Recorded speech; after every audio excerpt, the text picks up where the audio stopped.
ይሄንን ቪዲዮ ሼር ዲዩት ሪፖስት በማድረግ ሁላችሁም የዜግነት ግዴታችሁን ታወጡ እዚህ ጋር በፎቶ ላይ የምትመለከቷት ዲጄ ሊ ትባላለች የምትኖረው በዱባይ ነው ይሄንን በፎቶ የምትመለከቱት ወንድማችን ደረጀን ከኢትዮጵያ በሴኩሪቲነት አስቀጥራለሁ እንደመጣ ተቀጠራለ ስራው እጄ ላይ ያለ ብላ አሳምናው 250,000 ብር ከፍሎ አመጣችሁ ካመጣችሁ በኋላ ስራውንም አላስገባችሁም አየር ላይ ጣለችው ስራው የለም ከኢትዮጵያ ከቤተሰቦች 1000 ድርሃም በኢትዮጵያ 40,000 ብር አስመጣና የደላላ ተከፍልና ስራ ትገባለ ብላ ተወችው ወንድማችን ተራበ ተጠማ የትራንስፖርት አጣ ጎዳና ላይ ወደቀ በሰው ሀገር እና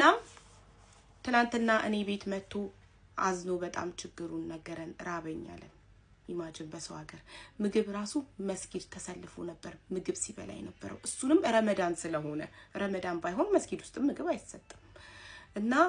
ነግሮኝ ላገዛችሁ በሙሉ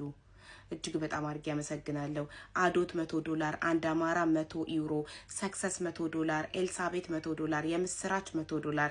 ኢትዮጵያን ሬስቶራንት $100 አግዘውታል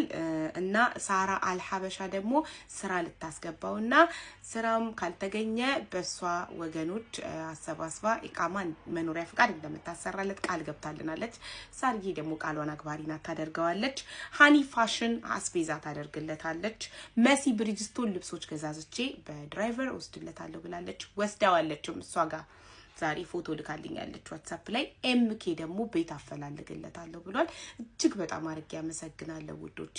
ሁላችሁንም ተባረኩ ወንድማችን አይዞክ ስራም ይገኝልሃል እንባክ ይታበሳል እናንተም ህገወጥ ደላሎች ብሩን ብቻ ያያያችሁ ዝም ብላችሁ ያመጣችሁ ወገናችሁን በሰው ሀገር ሜዳ ላይ እምትበትኑ ስንት ሰው ያበደ ነው ስንት ሰው ተመልከቱ እስኪ አረ ይብቃችሁ ፕሊዝ እኛም አንድ ላይ ተባብረን ህገወጥ ደላሎችን እንከላከል እባካችሁ ቴንክ ዩ